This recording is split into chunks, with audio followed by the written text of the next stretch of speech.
Pues volvemos nuevamente con todos ustedes compartiendo este tiempo de Más que Política. En esta segunda parte nos vamos a centrar en la ciudad de Las Palmas de Gran Canaria y para ello tenemos como invitado a don David Suárez, concejal de Unidos por Gran Canaria en el Ayuntamiento Capitalino, en el Ayuntamiento de Las Palmas de Gran Canaria. Muy buenas noches. Buenas noches, Paco. ¿Cómo estamos, don David? Bien, la verdad que este día ha sido bastante lluvioso y eso se ha visto en la ciudad reflejado claramente en el sistema alcantarillado y todos los problemas que surgen, pero ajeno a la lluvia, que también es buena para regar los campos, como bien sabemos, de resto, pues la verdad que bueno, un poco continuando la batalla del día a día en una ciudad que presenta siempre tantos problemas pendientes de resolver y que no vemos que llegue esa solución que tantos vecinos ansían.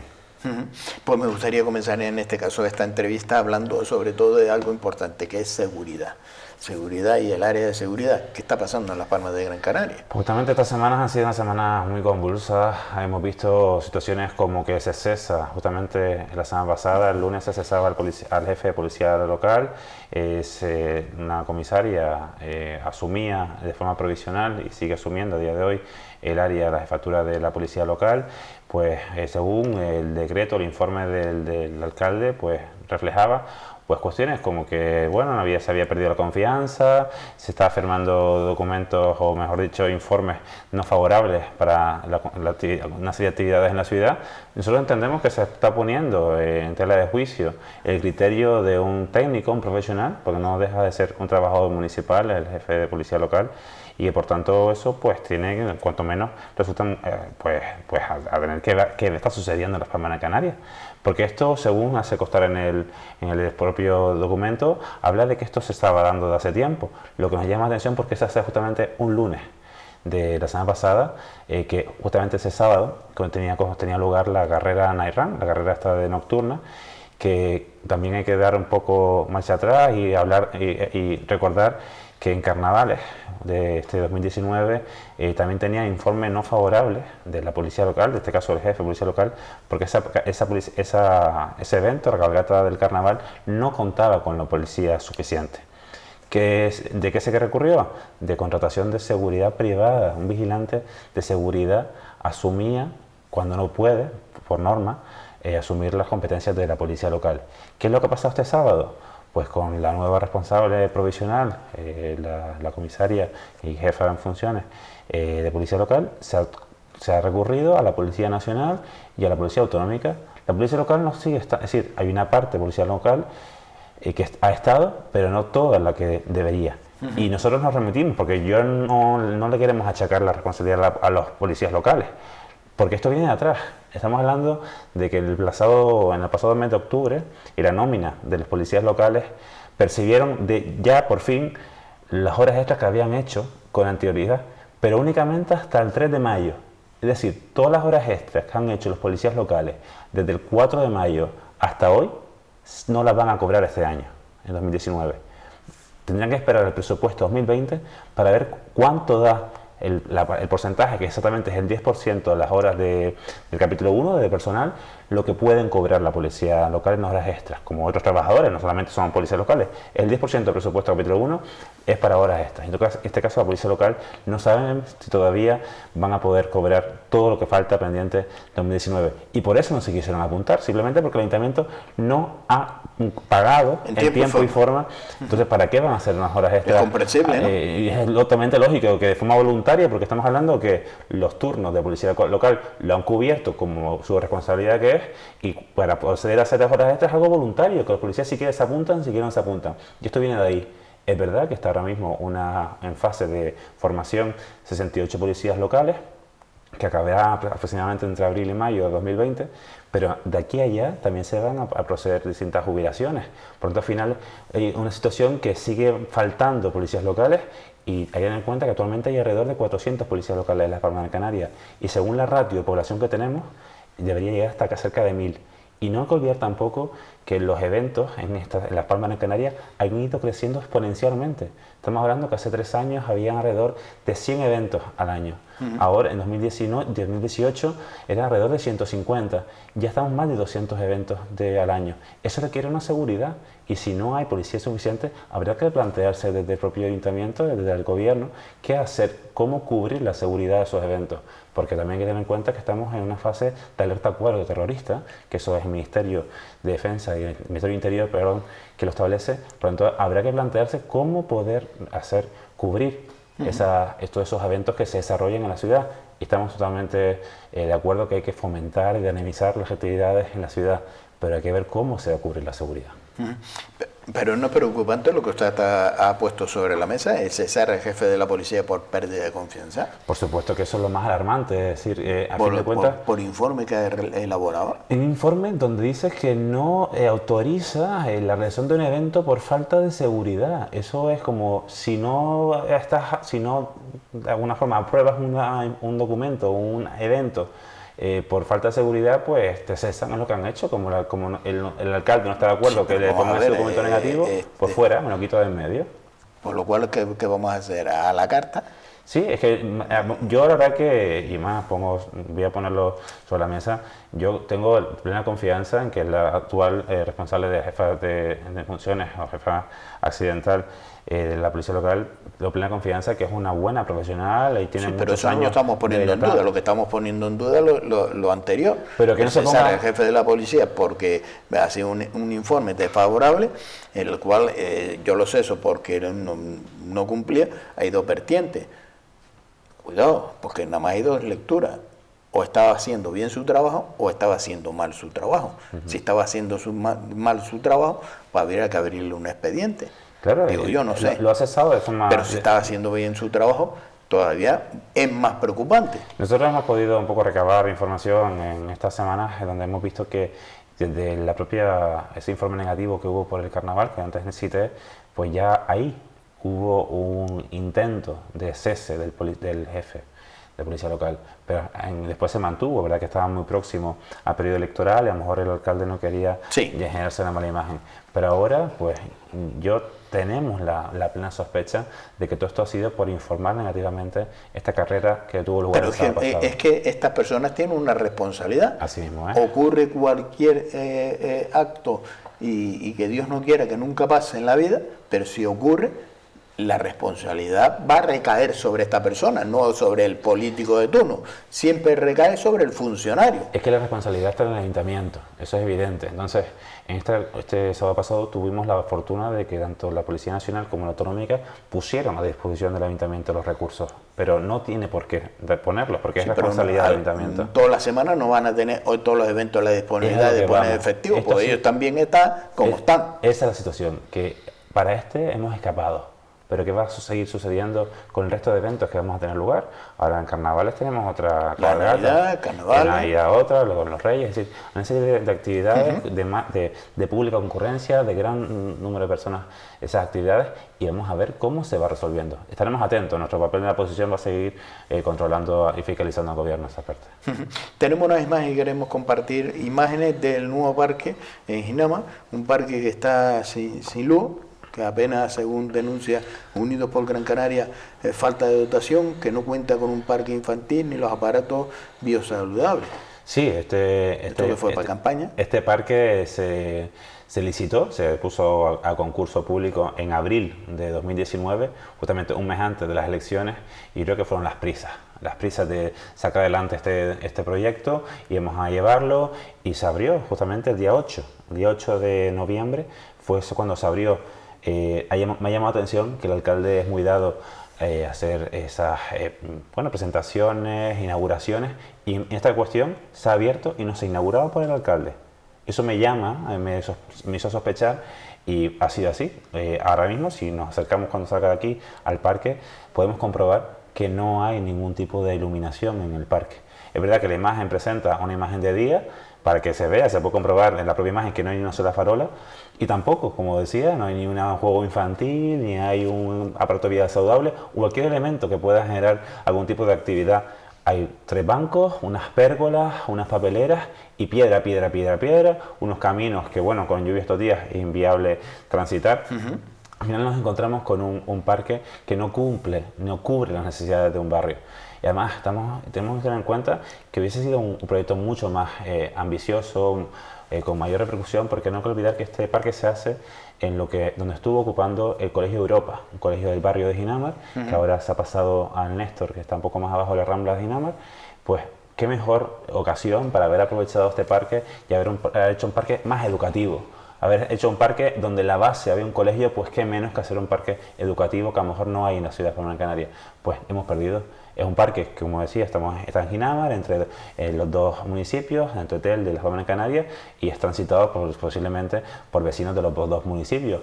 Pues qué pena que el Ayuntamiento haya hecho este parque con la prisa, mal, y este es el resultado. Nosotros lo hemos denunciado y hoy lo estamos denunciando aquí, y vamos a seguir insistiendo para que se dote con los recursos. Es una pena que haya que volver a poner un presupuesto sobre la mesa y que se pongan todos los servicios que tengan que tener, pero la verdad es que no vamos a permitir que este parque quede ahí en el olvido y que cualquier persona pues tenga temor de pasar por la noche, y que sabemos que ahora con horario se ha reducido, a partir de las 6:30 no hay quien esté en la calle cuando está oscura. Por tanto, este parque no se puede utilizar para los niños de la Palma de Canarias. Por otro lado, hablamos de las obras que se están llevando a cabo, las obras en la avenida Mesa y López, en Luis Morote y en diferentes calles en Guanarteme. Sí, esto la verdad que es un mal que se está agravando. Cada vez que pasan las semanas vemos como obras que el alcalde se enorgullece que están dando en las Palmas de Canarias. La primera que has mencionado, la de Mesa y López, pues sabíamos estos días que se había dado una tercera prórroga a la empresa que está ejecutando la obra. Es decir, la tercera prórroga, para que no esté viendo, pues es que cuando tenías previsto un plazo de ejecución de la obra, ves que no vas a poder dar, pides al ayuntamiento que te autorice para que amplíes el plazo, sigues ejecutando la obra, no te va a dar el tiempo, y al final nos preguntamos, ¿por qué no se está ejecutando, por ejemplo, en el primer plazo que pediste la prórroga? Pues bueno, porque no tienen personal. Bien, vamos a entender que unos fallos de cálculo, pero pides una segunda prórroga. Pero ya la tercera... Es una tomadura de pelo. Vamos a una tomadura de pelo porque cuando nos encontramos, porque nosotros cuando visitamos las obras y visitamos la ciudad, vemos como que hay una obra que hay un operario, 2 operarios o ningún operario. Estamos hablando en horario lectivo, no por la noche, en horario lectivo, sí. Quien pasa por las obras. Pasa en Mesa y López, pasa en Luis Morote anteriormente. Actualmente hay una obra una empresa que es seria y lo está haciendo correctamente. Y lo pasa en Guanarteme, que sigue pasando a día de hoy. Y pasa en muchos puntos de la Palma de Canarias con obras. Y lamentablemente es la misma empresa. Nosotros entendemos cómo el ayuntamiento permite que una misma empresa siga concursando y siga ganando concursos, y luego está reflejando claramente que no está cumpliendo. Pero en este caso se le está haciendo un perjuicio a los comerciantes. A todo el mundo. Y al ciudadano, pero especialmente a los comerciantes. Específicamente ahora tenemos la época estival, Navidades, que en la zona precisamente como Mesa y López, que ajeno a las grandes superficies de comercio, también hay pequeños y medianas empresas que se van a ver perjudicadas. Sí, pero en este caso estás desviando a los clientes, pero los clientes que van ahí a la zona comercial, por ejemplo, yo te lo he hecho mención, Mesa y López, visto el atasco y todo lo que se le forma con estas obras, pues tomará la decisión ir directamente a esos centros comerciales. La calle de Galicia se ha hecho peatonal, y nosotros entendemos que hay que mejorar las vías y hacerlas peatonales, pero cuando das una alternativa al tránsito de vehículos y transporte público, y al tránsito también y la ubicación de aparcamientos en las afueras que pueda generar esos movimientos, porque los comercios tienen que alimentar. En este caso pasa con la calle Galicia, en este tramo de Mesa y López. No solamente es que en la avenida Mesa y López está la obra, es que también en parte de la calle Galicia, justamente donde está el Mercado Central, en ese tramo es donde está cerrado. Y ni siquiera la guagua, el transporte público puede pasar. Entonces al final está generando un perjuicio que a ver quién se acerca. Y eso que estamos ahora, en noviembre, hay que ver los atascos que se están formando allí. Es que no me quiero imaginar en Navidad, que ya lo dicen los vecinos y los comerciantes. Es que esto es un caos. ¿Y cuál es la forma contrapuesta? Por los centros comerciales. Los centros comerciales tienen aparcamiento, todo lo que quieras, 2 y 3 horas gratuitas. Tienes seguridad, tienes limpieza.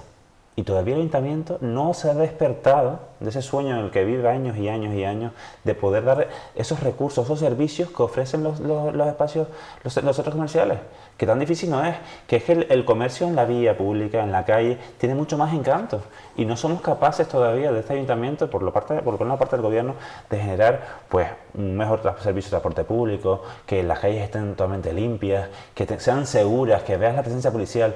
Todavía se sigue fallando en eso. Hablamos de Mesey López, hablamos de Triana, también hablamos de zonas como que podrían estar mucho más, podrían ser zonas abiertas como puede ser Pedro Infinito, como en la calle Pepe Damas, en la zona de Lomo Los Frailes. Hay tantos lugares de la zona de Canarias que podrían tener mucho más encanto, pero se deja el abandono total del ayuntamiento. La despreocupación. Sí, sí, por supuesto, despreocupación. Al final, que tiene que pagar a final de mes los seguros y todo lo que conlleva son los pequeños y medianos comerciantes. Y ya porque ni hablemos de cuando un negocio, un bar, un restaurante quiere poner una terraza en vía pública, que hayan todavía personas que las cuales me siguen avisando, diciendo, David, mira a ver qué puedes hacer con esto. Hasta un año y más de un año esperando por una licencia para colocar unas mesas y unas sillas en la vía pública. Que eso conlleva crear empleo. Claro, estamos hablando de que un negocio podría poner a un trabajador más para cubrir esas mesas y sillas en la vía pública. Dinamizas la zona, generas seguridad en la zona, porque hay que darse cuenta que cuando pones una terraza, unas mesas y unas sillas en la vía pública, generas tránsito de personas ahí. Entonces al final cuando vas por la calle vas más seguro porque hay gente que te está mirando y te está viendo.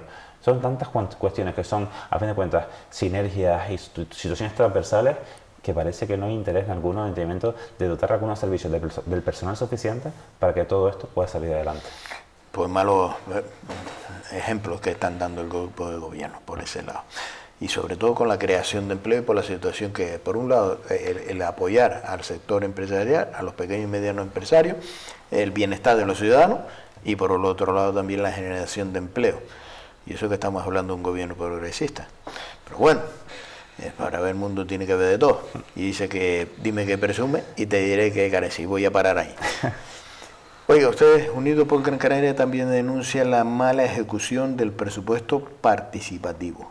Sí, el presupuesto participativo se han llevado a cabo dos convocatorias, una en 2018 y una en 2019. El 2018 se llevó el procedimiento correspondiente, propuestas, votación con colectivos y demás.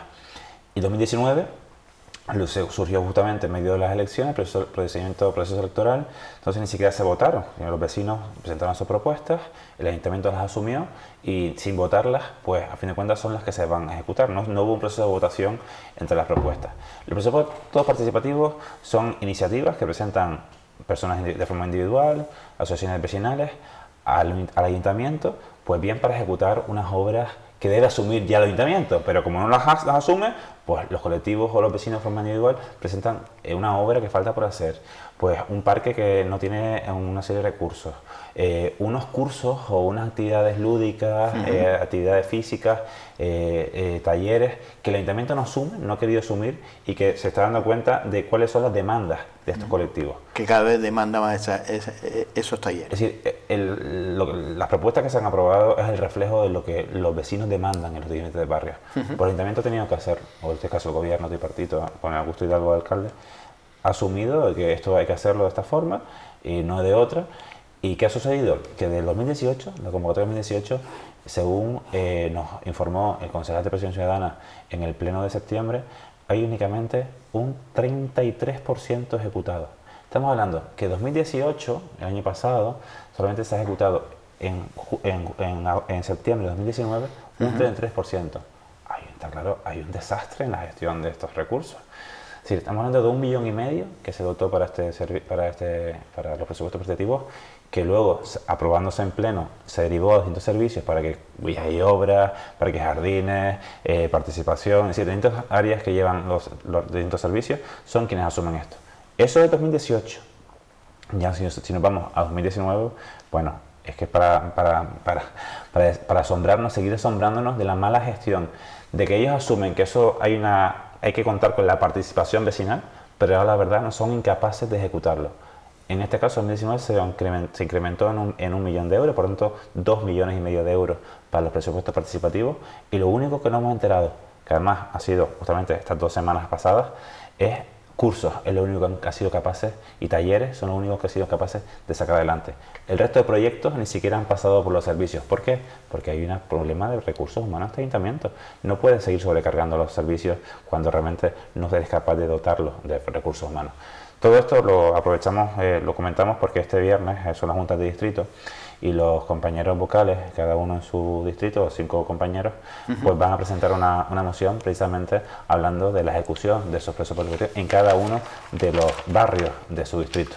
Por lo tanto, yo creo que es muy interesante que bueno, los vecinos que puedan acudir a la Junta de Distrito de su distrito y poder escuchar un poco las respuestas que nos van a dar del nuevo gobierno ante esa inacción, ante esa incapacidad de haber ejecutado a fecha de hoy toda esa parte del presupuesto participativo. Por parte de Unidos por Gran Canaria van a presentar como unas 15 mociones. Sí, bueno, Unidos por Gran Canaria y Coalición Canaria, que somos la coalición electoral, presentamos 15 mociones, 5 distritos, 3 mociones en cada distrito, además de preguntas y ruedos orales del procedimiento de la Junta de Distrito, para que a lo mejor quien no lo conozca, hay ciudades, como en este caso de Canarias, que sí tiene la división por distritos y aunque las competencias de los distritos no son lo que nos gustaría que fueran, de ser órganos descentralizados de verdad, pues cada 2 meses se celebran las juntas de distrito en las que llevamos iniciativas, propuestas, mociones desde los grupos políticos de la oposición y se les presentamos al gobierno. En este caso siempre preside un concejal de gobierno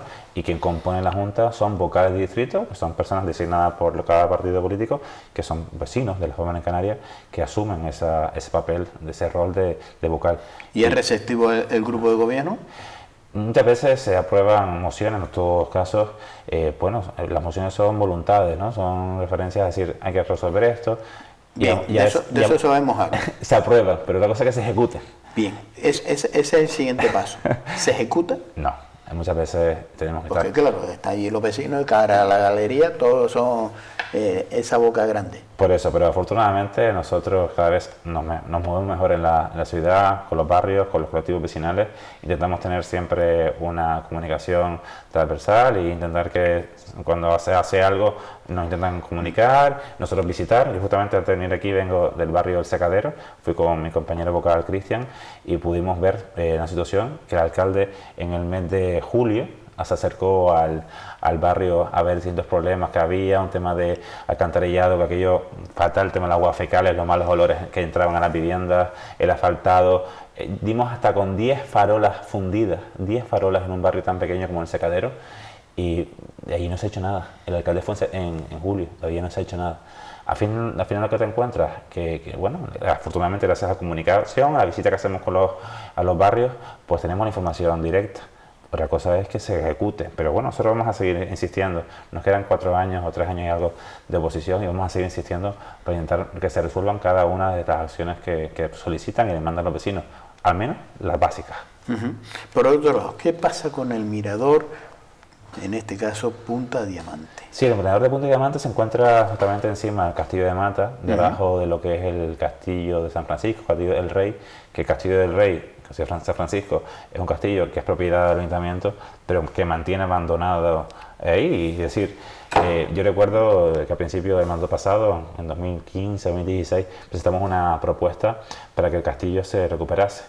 En el mandato de Jerónimo Saavedra, hace unos cuantos años, se hizo un proyecto, se valoró en 8,5 millones de euros para ese castillo, pero nunca se ejecutó, porque la verdad que ese proyecto se hizo al final del mandato de Jerónimo Saavedra. El resto de partidos, el Partido Popular en este caso, que gobernó después, no hizo uso de ese proyecto. También es verdad que después vino vacas flacas y no se pudo conseguir el dinero, pero estamos claros que ya estamos en otra situación económica del país, de las Palmas de Canarias, y me acuerdo que la moción que presentamos en 2015 iba en relación a eso, de que había un proyecto hecho, habría que actualizar ese proyecto de mandato de Jerónimo Saavedra, pues las realidades económicas han cambiado, pero ahí sigue.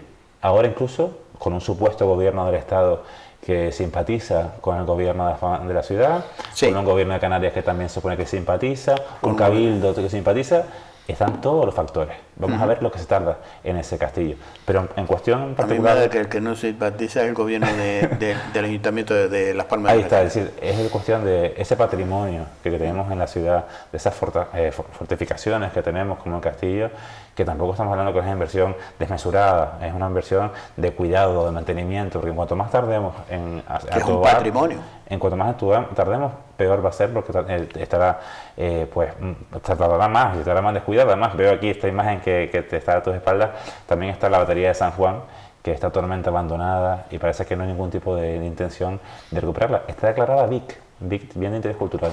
En cambio no se atiende, se sigue dañando, personas que acuden de forma repetida y que sigue dañando, tirando piedras. Pero bueno, volviendo al mirador de Punta Diamante, sí. Se inició unas obras hace 2 años, 3 años, querían hacer un mirador, algo más elegante. Aquello empezaron a escarbar, una empresa especializada, y se dieron cuenta que había más situaciones, más yacimientos, había más de lo que ellos esperaban. Entonces al final se paró investigación y demás. Pues hasta justamente hace una semana, justamente yo recuerdo que el martes pasado tuvimos comisión de pleno y iba a comentarle al concejal de urbanismo, mira qué pasa con esto. Pues justamente el lunes, ese día antes, el lunes semana pasada, estaban allí unos operarios vallando el perímetro, porque hasta eso, cuando se hizo esa actuación, sí. Se habían robado todo el vallado perimetral, por tanto el acceso era mucho más fácil, pintadas, agresiones en este patrimonio histórico de la ciudad, en ese momento defensivo de la zona en Canarias, y al final, pues justamente el lunes de la semana pasada se valló. Ahora hemos visto en la prensa estos días que se va a hacer actuaciones, se va a volver a retomar la obra, pero estamos hablando que hace más de 2 años que está parada. Y no únicamente el daño al patrimonio, sino es los servicios del barrio. Los vecinos del barrio de San Nicolás llevan todo este tiempo sin transporte público. Es decir, la guagua municipal, la guagua amarilla, antes daba la vuelta por todo esto. Ahora llega hasta un punto y no puedes ir avanzando porque no puedes girar la guagua, porque no tiene espacio para girar. Entonces hay una parte del barrio de San Nicolás que está incomunicado. Se tienen que desplazar, personas mayores con movilidad reducida, no tienen que desplazarse en un camino importante para poder llegar a la guagua. Esto es el servicio que ofrece la ciudad de Gran Canaria. Es decir, una situación que genera el propio ayuntamiento. No es que ha habido un desprendimiento de un terreno particular, no, es una obra que ha iniciado el ayuntamiento a motu propio, se ha paralizado por las situaciones que sea y no ha buscado una solución. Pues se ha denunciado la guagua, pero ahí sigue todo igual. El que está sufriendo es el ciudadano. Así es, me parece que no le importa ni al responsable de movilidad, ni del distrito, ni nada, porque no han hecho absolutamente nada. Pero ha puesto usted algo sobre la mesa, son proyectos y cuando se lleva a cabo un proyecto por una formación política, sea la que sea, se está invirtiendo dinero público. Evidentemente. Si se ha aprobado, se ha llevado a cabo, hay que ejecutar ese proyecto sí o sí. Y además, yo no sé si habrá algún tipo de sanción, ¿no? Investigaremos al respecto cuando se retomen las obras, porque evidentemente hay unos plazos, antes hablamos precisamente de lo que pasaba Mesa y López, hay unos plazos de ejecución de la obra. Explique usted, ponga los motivos porque esta obra se paró, no se continuó un tiempo y ahora a ver qué repercusión va a tener esto en la empresa. Si es que el ayuntamiento va a asumir toda esta carga económica porque se han encontrado situaciones que no se esperaban, o qué va a pasar, pero evidentemente yo creo que no solamente la persona que tributa, todas las personas de la Comunidad Canaria que tributan, sino también los vecinos de San Nicolás merecen una explicación del ayuntamiento. Otra de las cosas que ustedes denuncian es la falta de coordinación que anula a los ciclistas en la feria de Navidad. Bueno, esta situación se daba esta semana mismo. Que además hoy vi la imagen de la concejal del distrito en el Parque de San Telmo. Veíamos que esa feria de Navidad, que ya se ha dado unos cuantos años, son unas cabañas que se colocan en el parque. Es verdad que este parque tiene mucha actividad, es decir, es evidente que si la feria del libro, distintas acciones que se realizan en el parque.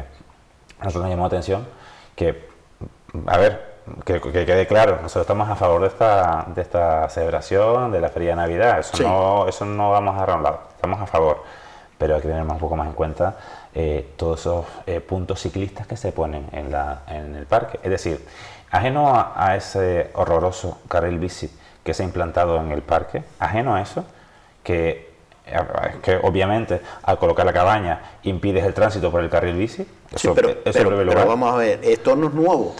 Y yo creo que los castados y los que vienen, los que se fueron y los que vendrán, saben que cuando llega la Navidad, el espacio para ubicar esta feria es ese.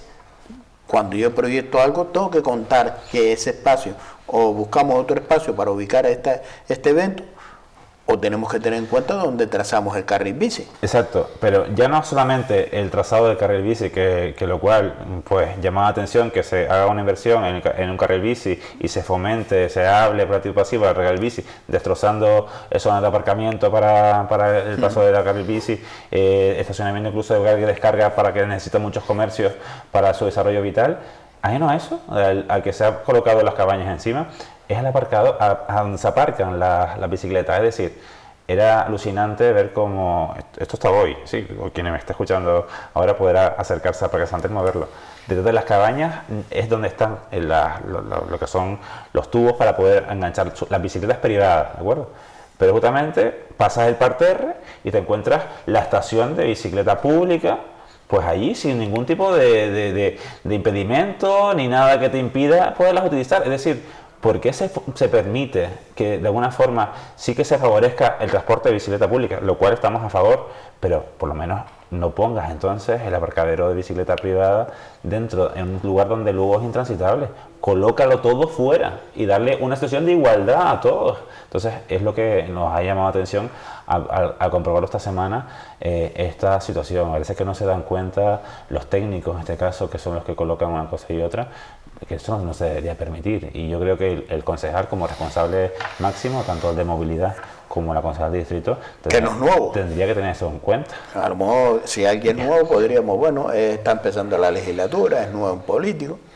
Exacto. Y digo, el Parque San Telmo está con actividad permanente.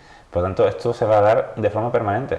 Pues vamos, si con la denuncia que hemos hecho no son capaces de moverlo, tendremos que llevar la iniciativa a pleno, a comisión de pleno, para que se rode este aparcamiento y de alguna forma pues no se quede como está. Otra de las denuncias que ustedes ponen sobre la mesa es el centro de día para personas sin hogar, que están paralizadas las obras, que han dejado el proyecto de 2 de sus 4 plantas. Sí, el nombre de por sí ya es llamativo, centro de día para personas sin hogar. Las personas sin hogar necesitan un centro 24 horas. Sí. Entonces el centro de día parece que queda como mermado, ¿no? la acción. Por lo tanto, yo creo que ese es el progreso. Ese nombre que le ha buscado el gobierno, todo esto empezó en el mandato pasado. Pues le costó mucho para pensarse ese nombre. La verdad que sí, la verdad que el centro de día no entendemos que son centros de día, tiene que ser un centro 24 horas. Eso en primer lugar. Las Palmas de Gran Canaria cuenta con 3 centros. Uno es el centro orgánico, la zona de Santa Catalina, luego está en el Lazo y luego está también en la isleta, en otra parte de la isleta, también está otro centro que tienen allí. Al fin de cuentas tienes un nuevo centro que estás construyendo, que como muchas de las obras que antes hemos mencionado, está con 1, 2 operarios. Tienes un edificio de 4 plantas que has adjudicado a una constructora para que habilite 2 de las plantas, la baja y la primera planta, y en cambio las 2 otras plantas, las 4 como decía antes, no tienen proyecto alguno. Todavía ni siquiera se ha sacado licitación esas 2 plantas. Por tanto, cuando por fin veamos que las 2 plantas, la baja y la primera, estén operativas, abiertas, van a iniciar las obras de arriba con los perjuicios, las molestias, la suciedad que va a generar a las otras 2 plantas. A fin de cuentas vemos que es un caos la gestión de coordinación de este ayuntamiento. Y otra situación, las personas sin hogar, las personas sin techo, que vemos en las Palmas que seguimos viendo evidentemente, tienen que tener una atención y este centro es más que necesario, pero no parece que estén en las prioridades del ayuntamiento y mucho menos del alcalde.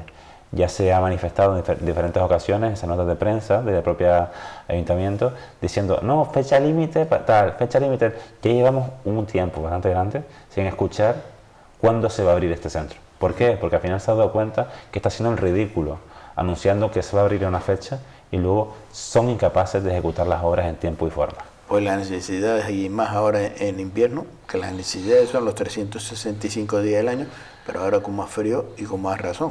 Y más ahora con las lluvias que estamos teniendo estos días. Yo recuerdo hace un año o 2 que se habilitó un pabellón deportivo en la isleta, en la zona de Entradas Coloradas de Jesús Telo, que es propiedad del Cabildo de Gran Canaria. Se habilitó gracias a Cruz Roja, que puso a disposición los camas plegables, mantas, comida, alimentos, precisamente para las personas sin hogar. Fue cuando hubo un temporal importante unos días, pues se buscó rápidamente, se localizó, porque estas personas están censadas, la mayoría, a lo mejor en algún caso no, pero la mayoría sabemos quiénes son, están localizadas, su situación mental, que muchas veces la situación mental es compleja, pues se recurrieron, se fueron a localizar, se buscaron y se llevaron al centro. Es decir, cuando se quiere, se buscan los medios. En este caso, gracias, como decía, a que se habilitó este pabellón deportivo del Cabildo y Cruz Roja puso sus medios.